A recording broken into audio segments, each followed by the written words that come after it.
नमस्कार। आप देख रहे हैं बजट और बाजार बिस्तक की खास पेशकश, जिसमें हम प्री बजट एक्सपेक्टेशन बाजार के एक्सपर्ट से पूछ रहे हैं और साथ ही साथ मार्केट का आउटलुक भी। और आज के खास मेहमान का स्वागत कर लेते हैं। गौरव गोयल जी हमको ज्वाइन कर रहे हैं। मार्केट एक्सपर्ट हैं, बहुत ही गहरी पकड़ रखते हैं इंडियन स्टॉक मार्केट पे, फंडामेंटली एनालाइज करते हैं स्टॉक्स को।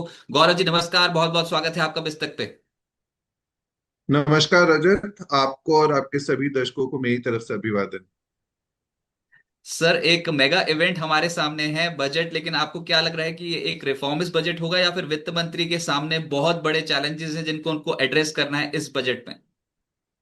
रजत देखिए, कोई भी बजट जब आता है तो वित्त मंत्री के सामने हमेशा ही चैलेंज रहता है, और सबसे बड़ा चैलेंज होता है कि कैसे बैलेंस किया जाए ग्रोथ वर्सेस जो डेफिसिट्स होते हैं, फिस्कल होता है या आपका करंट अकाउंट डेफिसिट होता है। ये दो अलग डायरेक्शन में चलते हैं। ग्रोथ एक डायरेक्शन में चलती है और फिस्कल अलग डायरेक्शन में चलता है। यूजली अगर ग्रोथ ज्यादा हो रही होती है तो आपका डेफिसिट्स ज्यादा हो जाते हैं। और गवर्नमेंट का एम ये होना चाहिए कि ग्रोथ ज्यादा हो और डेफिसिट्स कम हो, तो ये चैलेंजिंग पार्ट होता है। अगर हम थोड़ी सी मैथ्स देखें रजत, तो हम लोग जो है 50 लाख करोड़ का हम लोग का एक्सपेंडिचर है। उसके अगेंस्ट हम लोग करीब करीब 35 लाख करोड़ के आसपास का हमारा रेवेन्यू है। तो 15 lakh crore, which amounts to about 4.5% of fiscal deficit, ये जो है, ये इसको कैसे कम किया जाए और साथ में ग्रोथ के ऊपर फोकस किया जाए, यही सबसे बड़ा चैलेंज है आज की डेट में मेरे ख्याल से। और ये मैं आपको पॉइंट आउट करना चाहूंगा कि गवर्नमेंट ने अभी तक लास्ट 2-3 इयर्स में पोस्ट कोविड बहुत अच्छा काम किया है। फिस्कल डेफिसिट को बहुत अच्छे ढंग से मेंटेन किया है, साथ में ग्रोथ को भी कॉम्प्रोमाइज नहीं किया है। और उसी पर्सपेक्टिव में ये कहना चाहूंगा कि यही चैलेंज उनके लिए आगे भी रहेगा, यही चैलेंज करंट गवर्नमेंट के लिए भी रहेगा और इंडियन इकोनॉमी के लिए भी रहेगा। लेकिन सर, बजट से वित्त मंत्री से आप क्या टॉप थ्री एक्सपेक्टेशंस लेकर चल रहे हो? कुछ ऐसा जो बिल्कुल एक गेम चेंजर हो, क्योंकि बहुत ज्यादा हम अनसर्टेनिटी के बीच में इस समय हमारी इकोनॉमी है, ग्लोबल चैलेंजेस बहुत ज्यादा हैं। तो ऐसी क्या तीन चीजें कर दें वित्त मंत्री की सब खुश हो जाएं, इकोनॉमी में भी एकदम से बूस्टर डोज मिल जाए, बाजार भी खुश हो जाए? देखिए रजत, सरकार के पास कोई पारस स्टोन नहीं है कि सब कुछ गोल्ड में कन्वर्ट हो जाए और हो जाए। लेकिन हम लोग एक्सपेक्ट करते हैं कि गवर्नमेंट कुछ अच्छा करेगी जिससे पूरे देश को प्रोग्रेस मिलेगी और इकॉनमी भी तेज रफ्तार से चलेगी। सबसे बड़ी बात जो मुझे लगती है जो गवर्नमेंट को करना चाहिए, कोई नेगेटिव्स ना लेके आए बजट में। अगर बहुत ज्यादा पॉजिटिव्स नहीं भी हो तो टिंकरिंग जैसे कोई टैक्स इस तरह का ले आए जिससे FIs FDI में, या फिर लोगों की जिंदगी को और मुश्किलात में डाल दिया जाए, उस तरह की कोई चीज ना हो तो बहुत बेहतर होगा। पिछले 1-2 बजट में ऐसा कुछ भी नहीं रहा है, प्रोग्रेसिव बजट्स रहे हैं। और मैं उम्मीद करता हूँ, सबसे बड़ी मेरी उम्मीद है कि कोई बहुत ज्यादा टिंकरिंग जो बजट्स में अभी तक होती आई है, ऐसी कुछ ना हो।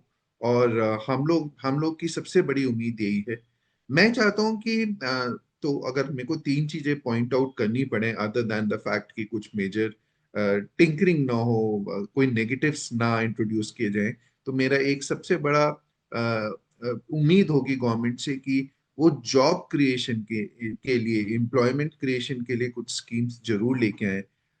देखिए, हमारी कंट्री की एक मीडियन एज आज की डेट में 27 है या 28 है। और हम लोग सबसे यंगेस्ट पॉपुलेशन है, और ये यंग पॉपुलेशन बहुत ज्यादा एक आध डेकेड तक ही रहेगी। उसके बाद हम लोग भी ओल्ड होते जाएंगे। पर आज की डेट में हर साल एक बहुत बड़ा पॉपुलेशन जो है एम्प्लॉयमेंट की तरफ निगाहें देख रहा है, क्योंकि उनको जॉब्स चाहिए। और अगर जॉब्स नहीं मिलेंगे तो बहुत ज्यादा सामाजिक तनाव चारों तरफ फैलेगा। तो मैं एक्सपेक्ट करता हूँ कि गवर्नमेंट ना सिर्फ जॉब क्रिएट करेगी, बट मेरे ख्याल से जो ऐसे एरियाज हैं जैसे टेक्सटाइल हो गया, या ऐसे बहुत सारे एरियाज हैं जो जॉब प्रोवाइड करते हैं, उन पे उनका फोकस रहेगा। दूसरा, मेरे को लगता है कि एक बहुत बड़ी रुकावट आज के लिए हमारे देश में हो गई है, जो एक बहुत बड़ी प्रॉब्लम बन के क्रिएट हो रही है, वो है पोल्यूशन। और जो हम लोग दिल्ली में रहते हैं, वो तो खासकर मेरे ख्याल से इससे ज्यादा सफर कर रहे हैं। और एक मैं स्टडी कहीं पे पढ़ रहा था कि पोल्यूशन की वजह से देश की इकोनॉमी को बहुत बड़ा नुकसान हो रहा है, जो हमें डायरेक्टली नहीं पता चलता है।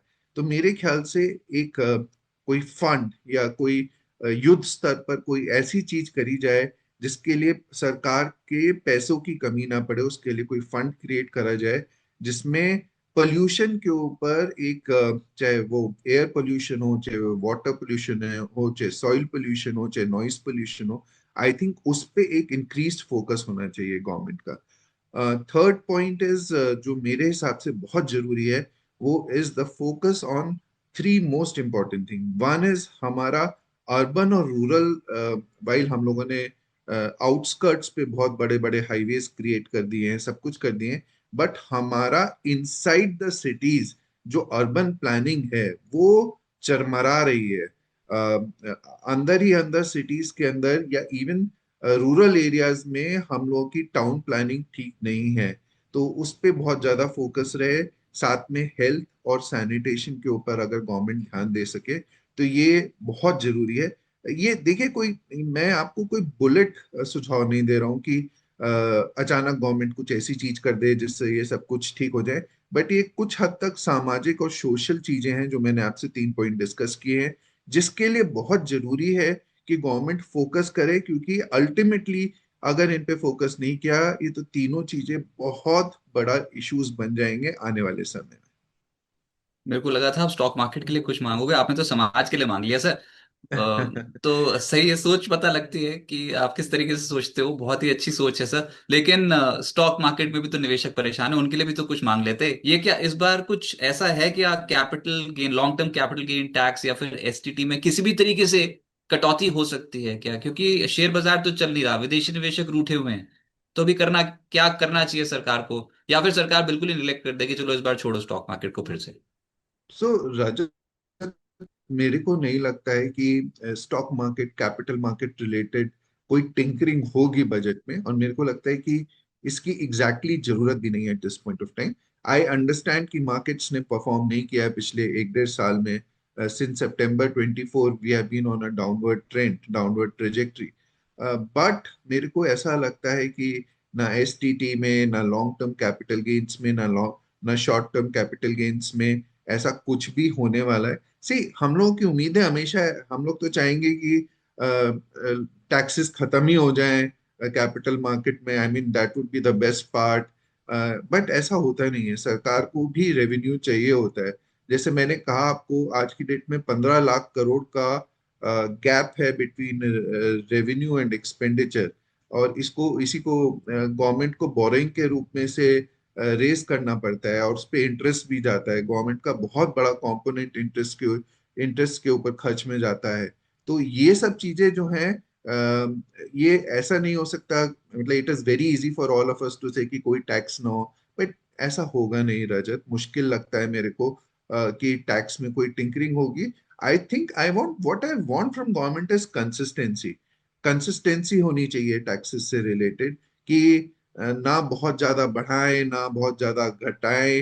सबको, इवन मेरे को लगता है एफआईज एफडीआई वगैरह में भी जो फॉरेन इंस्टीट्यूशनल इन्वेस्टर्स होते हैं, उनको भी कंसिस्टेंसी चाहिए, रादर देन कि बहुत ज्यादा कम चाहिए। ऐसा नहीं है कि हमारे टैक्सेस अगर हम कंपेयर करें वर्ल्ड में तो बहुत ज्यादा हैं। I think we are more और less on even keel right now. So I think what everyone wants is consistency from government, and that is what I am looking for from the government. Capital markets में शायद dividend taxes वगैरह पे मैं जरूर उम्मीद कर सकता हूँ कि वो कुछ करें, क्योंकि डबल टैक्सेशन होता है वहां पे। तो उन सब चीजों में अगर कुछ कर सकती है सरकार तो that would be very very positive.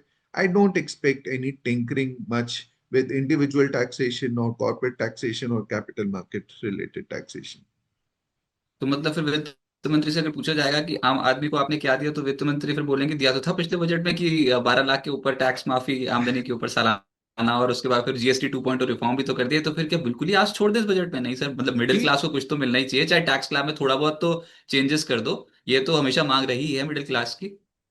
रजत, पिछले साल जो है बहुत बड़ा गवर्नमेंट ने तोहफा दिया था, and not just from tax perspective, जहाँ पे उन्होंने 12 लाख तक की लिमिट बढ़ा दी थी for zero taxation for income. So वहां पे कोई चेंज नहीं होने वाला। आप ये समझिए कि गवर्नमेंट ने दो चीजें करी है वहां पे, जीएसटी रिफॉर्म्स करे हैं प्लस टैक्स में बेनिफिट्स दिए हैं। Total my estimate is around 2 to 3 lakh crore of extra money in the hands of common citizens. मैं गवर्नमेंट को डिफेंड नहीं कर रहा हूँ रजत, बट मैं कह रहा हूँ कि अगर मैं या आप भी वित्त मंत्री हों तो हमें कहीं ना कहीं तो बैलेंस क्रिएट करना पड़ेगा। रजत, कहीं कहीं से हमें रेवेन्यू क्रिएट करना पड़ेगा एक्सपेंडिचर को, गैप को फिल करने के लिए। और ये जो 3 लाख करोड़ है, it's not a small amount. Finally it is coming from somewhere else, कहीं ना कहीं से तो गवर्नमेंट को रेस करना ही पड़ेगा। वहां पे पेन पॉइंट्स इंक्रीज होंगे। तो मेरे को लगता है कि at this particular point of time budget के थ्रू टैक्सेस में कोई चेंज करने की जरूरत नहीं है। I think what government has done so far उसी को कंसोलिडेट कर लें। See, fiscal deficit right now target is 4.4%।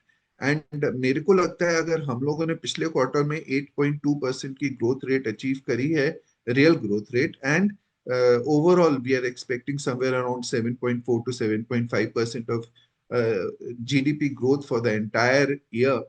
उस सिचुएशन में अगर हम उस ग्रोथ के साथ 4.4 या 4.3 के आसपास की फिस्कल डेफिसिट अचीव कर लेते हैं, I think it would be a great great achievement from government. And at the same time अगर हम स्टिक कर सकें fiscal consolidation path को and probably bring it down to 4.2% of GDP for next financial year, I think it sends just the right signals for the international community as well as for our economy. Sir थोड़ा संक्षेप में, चाहे आप एक line में हाँ बोल जी। जाओ, लेकिन टारगेट बता दो कि वित्त मंत्री क्या सेट करेंगे, आपकी क्या एक्सपेक्टेशन है? 11.21 लाख करोड़ रुपीस कैपेक्स का टारगेट था जो इस वित्त वर्ष के लिए, जो बीता वित्त वर्ष है उसके लिए रखा गया था। तो एक तो कैपेक्स का टारगेट अगले फिस्कल के लिए क्या होगा? फिर जो आप फिस्कल डेफिसिट का आंकड़ा क्या देखना बहुत पसंद करोगे, क्या टारगेट आ सकता है? अभी तो 4.4% का है। तो ये जो दो फिगर्स हैं, इस पे बाजार बहुत रिएक्ट करेगा। तो कैपेक्स का कितना टारगेट एस्टिमेटेड आप लेकर चल रहे हो, और साथ ही साथ फिस्कल डेफिसिट का क्या नंबर हो सकता है? तो रजत, वेरी क्लियरली मेरे को लगता है कि गवर्नमेंट ने काफी कुछ केपेक्स में किया है। Mind you, other than the central government, there is also state government which is doing capex on top of it. So central plus state government is somewhere to the tune of 17 lakh crores. तो if और हम लोगों ने कुछ ये भी देखा है कि सिर्फ केपेक्स बढ़ाने से ही कुछ नहीं होता है। आई थिंक उसे अचीव करना इज फार मोर इम्पोर्टेंट। तो इस केपेक्स को जो 11.21 लाख करोड़ का है, मेरे को लगता नहीं है कि कोई मेजर इंक्रीज वहां पे होने वाला है इस साल में केपेक्स में। सिर्फ नंबर इंक्रीज करने से कुछ फायदा नहीं होगा। I think utilization is far more important.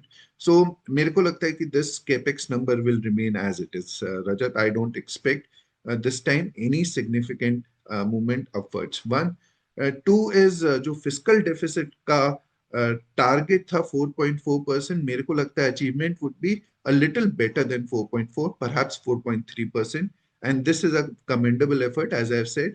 पर मेरे को लगता है आने नेक्स्ट ईयर के लिए आई think government might just continue on the glide path जो फिस्कल कंसोलिडेशन के लिए दिया हुआ है, और possibly it could be in the range of 4.1 to 4.2% in the next financial year. पर अगर ये कैपिटल एक्सपेंडिचर में कुछ भी बढ़ोतरी ना करी सरकार ने, और अगर बहुत ही कम बढ़ोतरी करी, तो मार्केट कहीं बहुत बुरी तरह टूट तो नहीं जाएगा सर? मतलब मार्केट में ना प्री बजट रैली बनी नहीं है अभी ढंग से, और निवेशक बहुत परेशान हो रहे हैं। सिर्फ मेटल मेटल ही हो रहा है पूरे मार्केट में। और बाकी सारे स्टॉक्स की बैंड बज गई, सरकारी कंपनियों की तो बुरी बैंड बजी पड़ी है। तो अगर कैपेक्स का आंकड़ा कोई बहुत बड़ा ना आया, तो डर ये तो नहीं है कि मार्केट एकदम से गिर जाएंगे बहुत बुरे? सो रजत, मेरे को नहीं लगता ऐसा कुछ भी होने वाला है। वन इज, मेरे को लगता नहीं है कि मार्केट में कुछ इस तरह की एक्सपेक्टेशन है कि 11 लाख 20 हजार करोड़ को अचानक ही 13 लाख करोड़ कर देंगे। No, I don't think that is the kind of expectation. In fact मैंने कई क्वार्टर्स में ये भी सुना है और पढ़ा है कि कुछ लोग कमेंटेटर्स कह रहे हैं कि केपेक्स को कम कर देना चाहिए ताकि दूसरी जगह बजट एलोकेशन हो सके। हाउएवर मेरे को लगता है इन दोनों में से कुछ भी नहीं होगा, ना बढ़ाया जाएगा ना घटाया जाएगा। माइनर टिंकरिंग इधर उधर हो सकती है, लेकिन मोर और less the number would be the same as well as capex.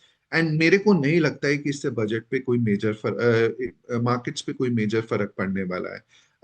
Secondly मैं ये कहना चाहूंगा कि केपेक्स सिर्फ निर्धारण नहीं करेगा कि मार्केट किस डायरेक्शन में जाएगा। Government is doing enough around capex, capex पूरा यूटिलाइज हो जाए, ये अपने आप में बहुत बड़ा अचीवमेंट है। I think there are international events which are determining the state of markets, equity markets in India right now.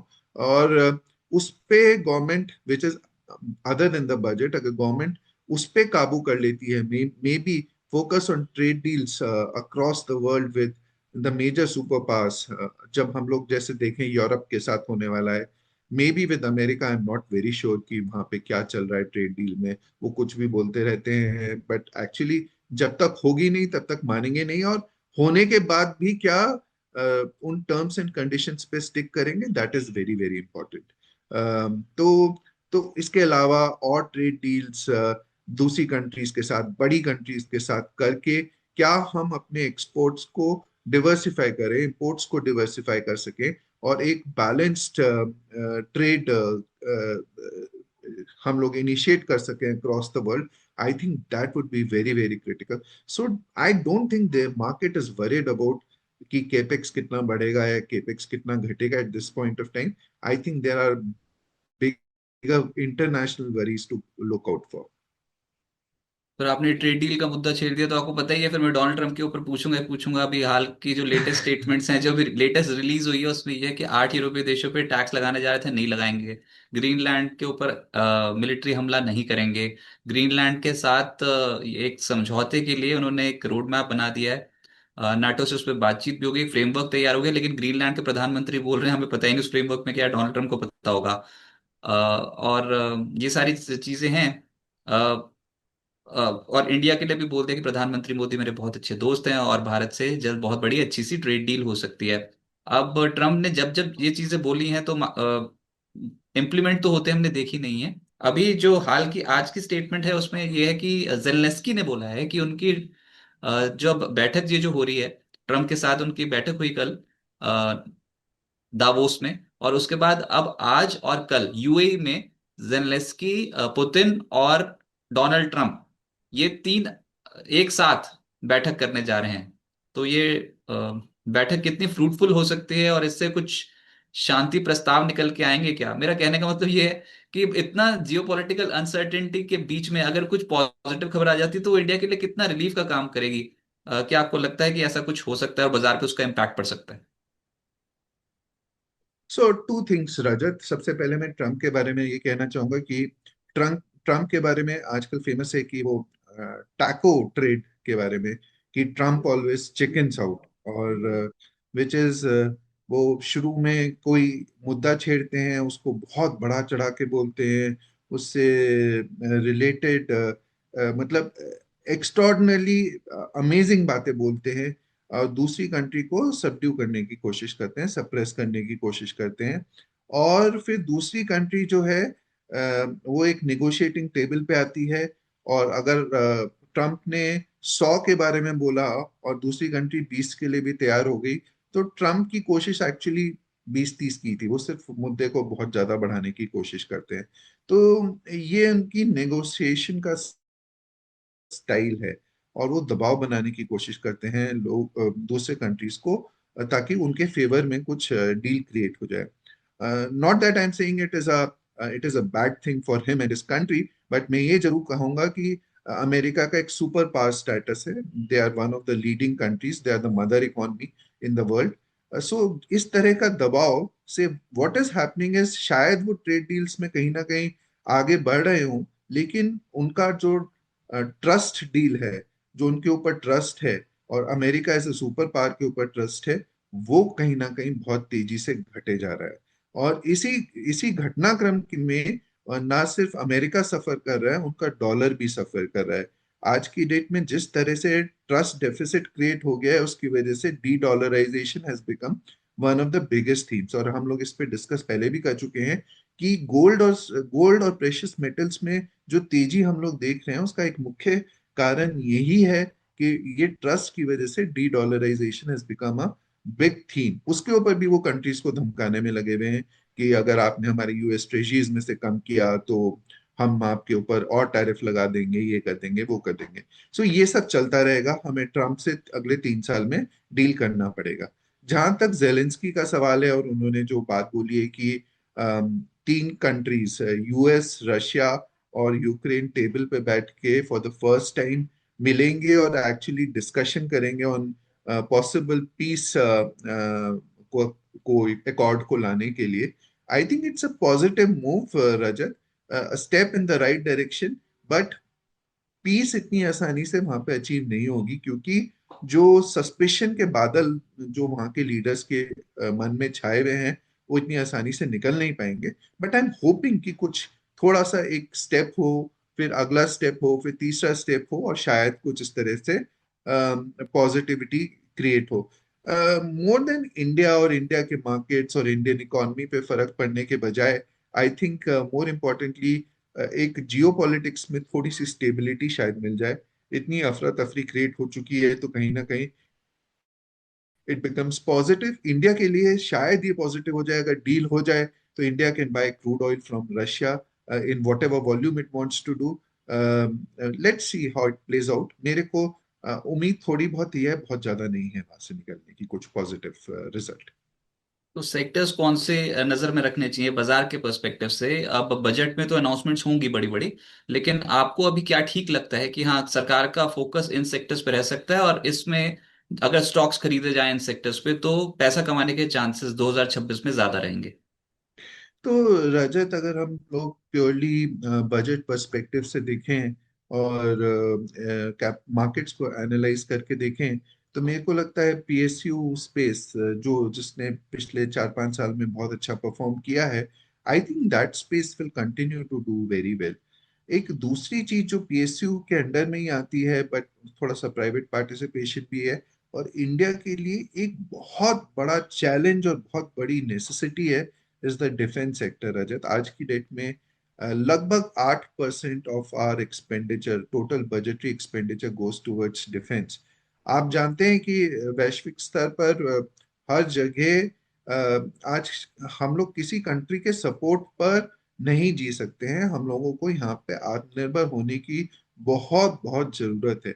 हमारे पास एक तरफ नॉर्थ में चाइना है, लेफ्ट में वेस्ट साइड में पाकिस्तान है, ईस्टर्न साइड पे आपका बांग्लादेश है, और हॉस्टाइल नेबर्स, हम लोग घिरे घिरे हुए हैं हॉस्टिलिटी से। हमारे पास कोई ऑल्टरनेटिव नहीं है but to strengthen our defence from possible manoeuvres by anyone across the globe, चाहे वो यूएस हो, चाहे वो चाइना हो। आज तो यूएस के ऊपर भी नहीं कर सकते हैं। मान लीजिए ट्रम्प को हमारी कोई एक टेरिटरी का पोर्शन पसंद आ गया और अचानक उन्होंने कहा ये तो हम ले लेंगे, तो हम लोग कोई रोक नहीं सकते। So my point is limited that defence पे हम लोग चाहे हम लोगों को अपना कैपिटल एक्सपेंडिचर घटा के डिफेंस की तरफ फोकस करना पड़े, चाहे कुछ भी करना पड़े, I think defence becomes one of the most important place. And I think यहाँ पे हमारा फोकस रहना चाहिए। तीसरा जो मैं बोलना चाहूंगा कि हमारा banking sector started doing exceptionally well. Banking sector में PSU space has again been contributing significantly to the government coffers also. ये पहले ब्लीड करता था और यहाँ पे गवर्नमेंट को सपोर्ट देने की जरूरत पड़ती थी। आज की डेट में I think PSU banks are contributing to the profits. RBI तक डिविडेंड देने लगे because of the money that they making from the banking sector, contributing heavily to the revenues of the government. तो मेरे को लगता है कि PSU banking space and otherwise banking financial space में मैं वैसे ही पॉजिटिव हूँ, something that we should look forward to. चौथा चीज, from budget perspective I am very keen on places like, जैसे रिसाइकलिंग हो गया। रिसाइकलिंग हमारी कंट्री के लिए बहुत बड़ी रिक्वायरमेंट है। रिसाइकलिंग हो गया, वाटर रिलेटेड हो गया, सैनिटेशन रिलेटेड स्पेसेस हो गई, और ऐसे एरियाज जो एम्प्लॉयमेंट जनरेट करते हैं, और वहाँ पे चैलेंजेस अलग थे। For example I am just saying textile, textile is a huge source of employment for the country. तो कहीं ना कहीं कुछ ऐसी चीज करी जाए, और टेक्सटाइल को बिकॉज ऑफ टैरिफ्स मार भी पड़ रही है, तो ऐसे एरियाज बहुत इंपॉर्टेंट है फ्रॉम अ गवर्नमेंट पर्सपेक्टिव, क्योंकि वो रोजगार प्रोवाइड करते हैं। तो ये सब एरियाज बहुत इंपॉर्टेंट है। And one last thing is that I want government to seize this opportunity, budgetary opportunity, कि वो फोकस कर सके ऐसे एरियाज में जहाँ पे टेक्नोलॉजी सर्वोपरि हो रही है। For example artificial intelligence, I can see some traction building up artificial intelligence side पे, बट हम लोगों को we have a long way to go. तो government should promote innovation, government should spend more on research and development, and खासकर on the technology enabled platforms, हम artificial intelligence which is मेरे ख्याल से would become bigger and huge in times to come, और हम लोगों को इस रेस में पीछे नहीं रहना है। I think the focus on GCCs and data centers and LLMs and other aspects of artificial intelligence, इस पे मेरे ख्याल से गवर्नमेंट को एक्सेसिव फोकस देने की जरूरत है। आपने कहा कि आमदनी का जरिया जो सरकार को और बढ़ाना पड़ेगा अभी, क्योंकि वो जो डेफिसिट होता है दैट इज 15 लाख करोड़, उसको किसी न किसी तरीके से तो एड्रेस करना ही है। आम आदमी पे ना बोझ डाला जाए, और अगर प्राइवेटाइजेशन पे जोर दिया जाए इस बजट में। अभी तक तो सरकार को उतनी जरूरत नहीं पड़ी, लेकिन क्या लगता है कि इस बजट में सरकार बड़ा फैसला ले सकती है और कुछ प्राइवेटाइजेशन पे जोर दे सकती है? सो रजत, बहुत कोशिश की गई है पिछले, मेरे ख्याल से 15-20 साल से कोशिश करी जा रही है कि डिसइन्वेस्टमेंट्स किए जाएं, प्राइवेटाइजेशन किया जाए। बट प्योर डिसइन्वेस्टमेंट में तो गवर्नमेंट को बहुत ज्यादा सक्सेस नहीं मिली है, बिकॉज ऑफ बहुत सारे टैंगल्स हैं, लीगल इश्यूज हैं, बहुत सारा कॉर्पोरेट स्ट्रक्चरिंग इस तरह की हो रखी है कि डिसइन्वेस्टमेंट इतना आसान नहीं होता है। हम लोगों ने एक बार देखा है कि कितने सालों से बीपीसीएल की डिसइन्वेस्टमेंट की बात चल रही थी, which did not happen despite a lot of effort. अभी आईडीबीआई को करने की कोशिश करी जा रही है, लेट्स सी, उसमें भी डीले चल रहा है। तो ये इतना आसान नहीं है। So the way to privatise is possibly not sell the entire stake, but sell in minority stakes, बेच बेच के थोड़ा बहुत क्रिएट किया जाए। It is definitely one way of raising monetisation करके या प्राइवेटाइजेशन करके। I think government can raise sufficient amount of revenue, but इतना आसान नहीं है। कोशिशें जरूर करी जा सकती है, लेकिन बजट में इसके कोई टेंजिबल ढंग से टारगेट्स लेके नहीं चला जाएगा, because there is no certainty about large scale disinvestment और मोनेटाइजेशन। आपने तो इतने बजट्स देखे हैं, मार्केट में ऐसी करेक्शंस भी देखी हैं, तो अभी की मार्केट को देख के क्या लगता है सर? मतलब इट्स डिफरेंट मार्केट, क्योंकि इस समय ना फिजिकल एसेट्स बहुत तेज गति से ऊपर जा रहे हैं। चांदी, सोना, कॉपर। फिर अगर स्टॉक मार्केट देखो तो स्टॉक मार्केट में भी मेटल से रिलेटेड स्टॉक्स पे फोकस ज्यादा है। एकदम से दे दनादन शुरू हो गया। मैं तो सुबह देख रहा था, ये जैसे ही शो शुरू किया था ना मॉर्निंग वाला, तो उसमें ये था कि चांदी अगर आपने इस साल के शुरू में ले ली होती, जनवरी में 1 किलो चांदी 1 लाख रुपए बना लिए होते, क्योंकि 2.5 लाख की चीज अब लगभग 3,40,000 के आसपास चल रही है, सिर्फ 1 किलो चांदी। और अभी जनवरी खत्म भी नहीं हुआ है। अब तो ये कुछ ऐसा सामने देखा है जो कभी होते देखा नहीं था। तो निवेशकों को क्या मैसेज होगा? कैसे अप्रोच करें? स्टॉक मार्केट में बहुत अनसर्टेन टाइम्स चल रहे हैं। सो रजत, देखिए, अगर हम हिस्ट्री की तरफ जाएं और थोड़ा सा पीछे मुड़ के देखें, तो there are always cycles in the market, और बहुत सारी चीजें फैड या फैशन में आ जाती हैं। तो वो कुछ समय तक चलती हैं, आगे बढ़ती हैं। तो आपको याद होगा, अभी मैं, I won't go too much into the past, but but last year crypto ने, बिटकॉइन ने बहुत अच्छा परफॉर्म नहीं किया था। बट उससे पहले का अगर आप देखें, तो गोल्ड सिल्वर की बात नहीं हो रही थी उस समय तक, क्रिप्टो की बात हो रही थी। And bitcoin had given miraculous returns in the market, in the market. और अभी क्या हो गया है? अब पिछले एक साल से हम सिल्वर की बात कर रहे हैं, गोल्ड, प्रेशियस मेटल्स की बात कर रहे हैं। उससे पहले हम रियलिटी की बात कर रहे थे, उससे पहले हम किसी और चीज की। तो ये सब साइकिल्स हैं रजत, और ये they will continue to play out in some way or the other. So I am not surprised that such things happen. और आप देखेंगे आने वाले समय में, you will find something else जो अंडर वैल्यूड है आज की डेट में, उसे अप्रिशिएट नहीं किया जा रहा है। But may be at some point of time, देखिए, ये मैं आपको एक एग्जांपल देना चाहता हूँ। सिल्वर जो है, लास्ट ईयर से अचानक तेजीज में आ गया। सो आई रिमेम्बर यूएस डॉलर में, US dollar silver per ounce was about $30, और अब आज it is close to $100. So in last 1 year मैं रिटर्न्स भी देख रहा था कि आज की डेट से पिछले करीब 200+ % रिटर्न्स आए हैं in silver in last 1 year. No, the fact remains Rajat कि अगर चांदी की इतनी ही कमी थी मार्केट में, तो अचानक ऐसा क्या हो गया कि 1 साल पहले ही नोटिस किया, 5 साल पहले क्यों नहीं नोटिस कर लिया ऐसा?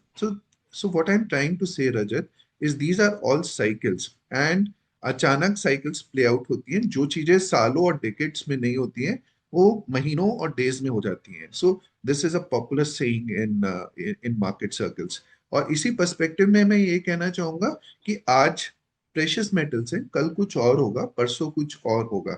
सो how we are well equipped and how हमारी फोरसाइट कितनी है कि हम आगे का देख के अपने आप को उस तरह से पोजीशन कर सकें कि मार्केट में उन चीजों का बेनिफिट ले सकें। Gold silver is a trend which I see is likely to continue for a longer period of time because of the de-dollarization theme. और ये चलता रहेगा, लेकिन एट करंट जंक्चर मेरे को लगता है कि it has played out quite substantially. तो उससे कुछ मिराकुलस ग्रोथ आगे चल के एक्सपेक्ट करना मेरे ख्याल से थोड़ा ज्यादा एक्सपेक्टेशन होगा। However, I'm not bearish on gold and silver. I remain structurally positive on both of them. So, but there are other things not to miss out on. For example, मेरे को लगता है कि टेक्नोलॉजी रिलेटेड प्लेस आगे चल के बहुत बड़े हो सकते हैं। आपको मालूम है कि technology is changing everyone's life, and जहाँ पे वो मतलब उनके वैल्यूएशंस जो अट्रैक्ट कर रहे हैं because of the inherent characteristic to scale up, जो चीजें स्केल अप हो सकती हैं fast, I think those are the places one should look out for in a big way.